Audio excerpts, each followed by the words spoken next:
He was mid-sentence about the quarterly projections, something.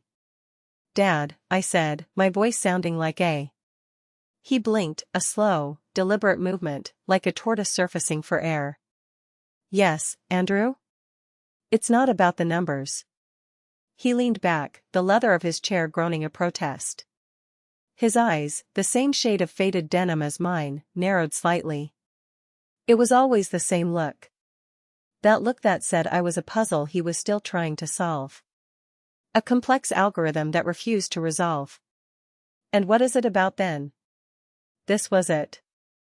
This was the moment. The moment I'd replayed in my head, me exploding. Me crying.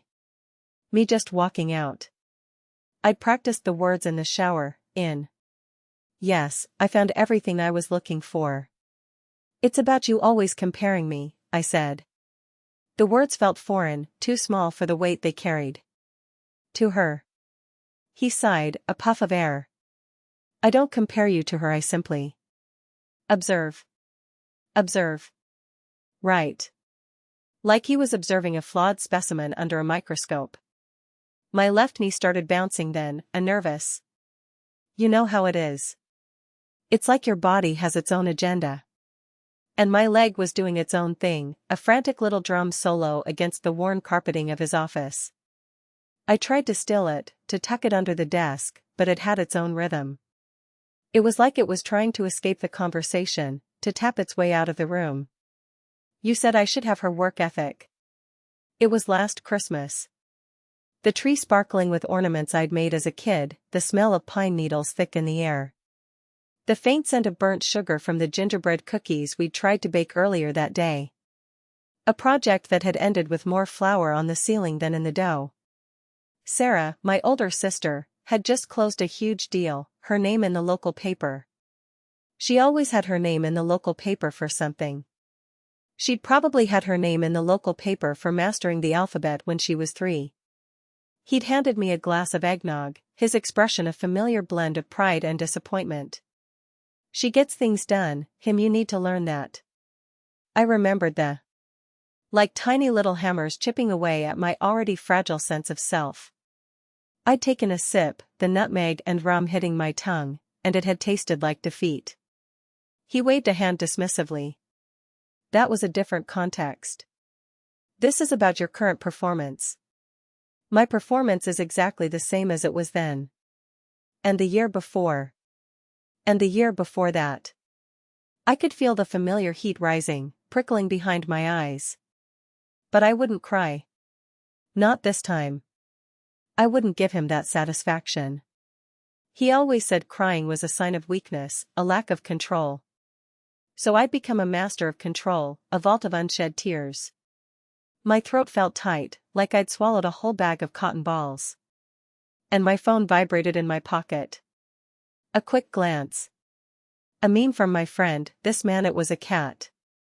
I almost smiled, but the tension in the room held me captive. It was a palpable thing, a thick blanket of unspoken accusations and expectations. He picked up a pen, turning it over and over in his fingers. The rhythmic click-click-click was the only sound besides our breathing. It reminded me of the clock in my Mrs. Davison's class. She used to have a loud laugh. Like a honking goose. And I missed Mrs. Davison. She never compared me to anyone. She just said I was a thinking boy.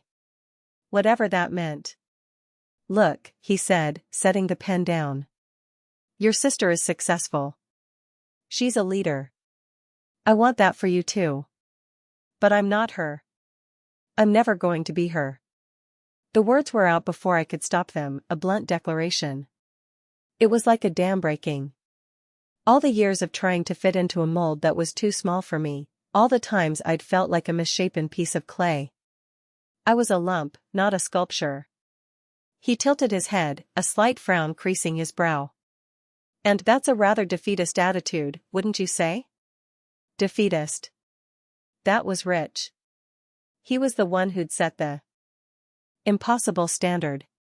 He was the one who'd built the gilded cage and then complained I wasn't flying high enough.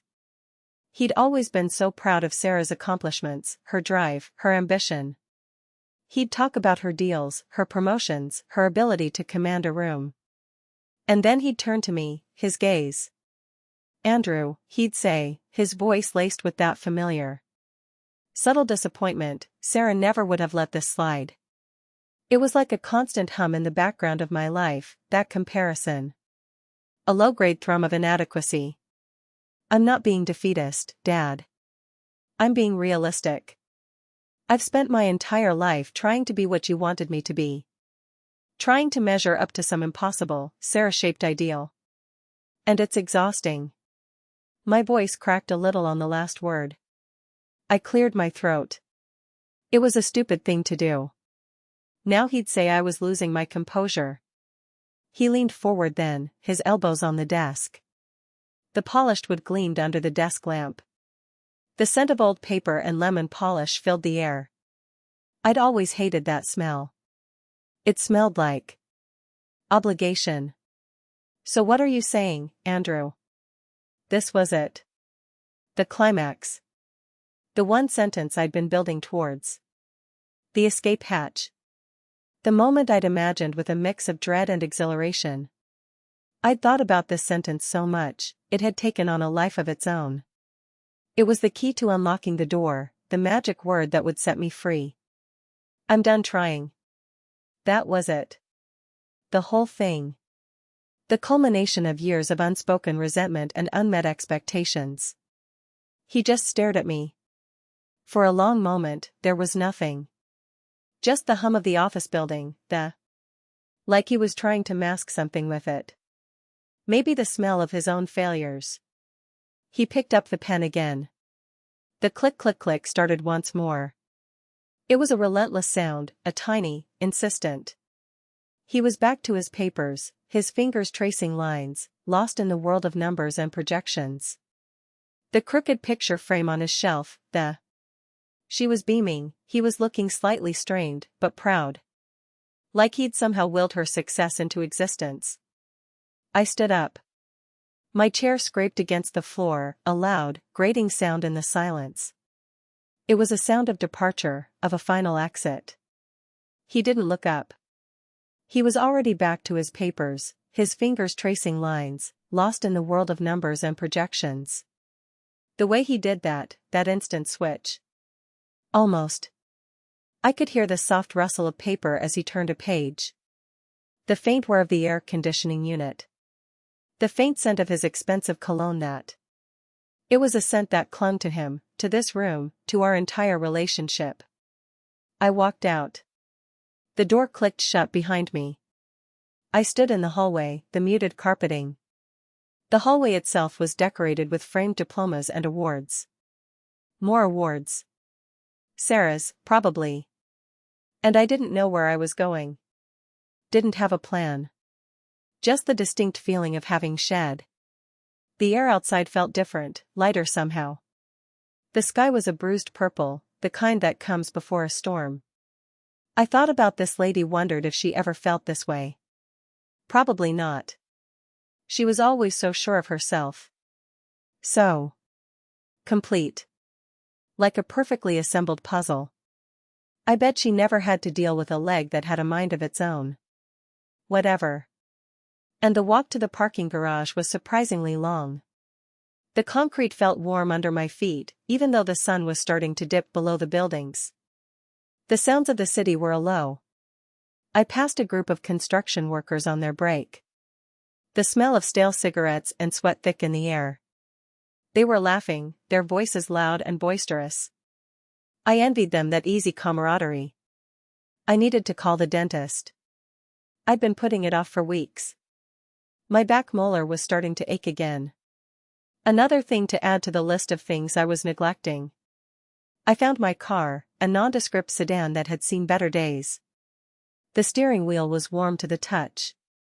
And I adjusted the rearview mirror, catching a glimpse of my own reflection. My eyes looked at me. And maybe a little bit shell-shocked. I started the engine, the familiar rumble a welcome sound. The radio was tuned to a talk show about local politics. I didn't bother changing it. It was just noise. Background noise. The drive home was mostly silent. I took the usual route.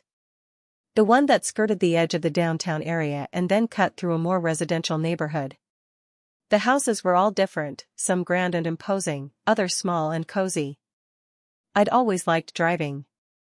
And it was a way to be alone with my thoughts. To let the world outside blur into a series of colors and shapes. Today, though, my thoughts were a bit too loud. They kept replaying the conversation, dissecting every word, every pause. Did I say too much? Not enough? Should I have been angrier? More conciliatory? It was like a broken record, stuck on repeat. I passed a small park. A few kids were playing on the swings, their laughter carrying on the breeze. A woman was sitting on a bench, reading a book. It looked peaceful. I wondered if they ever thought about quarterly projections or assets. Probably not. They were too busy living. I remembered a time when I was about 10, and I'd broken my arm falling off my bike. Dad had taken me to the emergency room. He'd been quiet the whole time, his jaw tight. The doctor had explained the procedure, the cast, the recovery. Dad had nodded along, his gaze fixed on the x-rays. Later, when we were driving home, he'd said, "You need to be more careful, this guy accidents are costly. They disrupt your focus." Costly. That was his favorite word. Everything was about cost and benefit. And even a broken arm. I turned onto my street. The familiar houses, the manicured lawns. It all looked the same. But something had shifted. I had shifted. I saw Mrs. Henderson watering her petunias, her bright pink watering can a splash of color against the green. She waved. I waved back. It felt like a different universe from the one I'd just left. I pulled into my driveway. And the gravel crunched under the tires. I turned off the engine. The silence that followed was profound. It wasn't the charged silence of the office, but a quiet, empty silence. I sat there for a moment, just breathing. The air in the car smelled faintly of stale coffee and old fast food wrappers. Not exactly desperation, but definitely not success. I got out of the car. The front door was unlocked, as usual. I stepped inside. The house. My mom was probably at her book club. Or maybe she was out for a walk.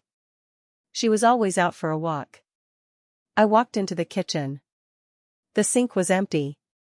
No dirty dishes. That was a good sign. Or maybe just a sign that she'd cleaned up before she left. I opened the refrigerator. A half-eaten carton of milk. Some wilting lettuce. A jar of pickles. Standard stuff. I closed the door. I walked into the living room. The TV was off. A stack of magazines sat on the coffee table. Mostly gardening magazines. Mom loved her garden. She said it was her sanctuary. I could believe that. I wandered over to the bookshelf. Lots of novels. Some history books. And, of course, a few books on business and finance. Dad's influence even in Mom's sanctuary. I went upstairs. My room was the way I'd left it. Messy, but functional. My desk was piled with papers. Mostly schoolwork. And a few sketches. I'd always liked drawing. It was another thing I did that didn't involve numbers or projections.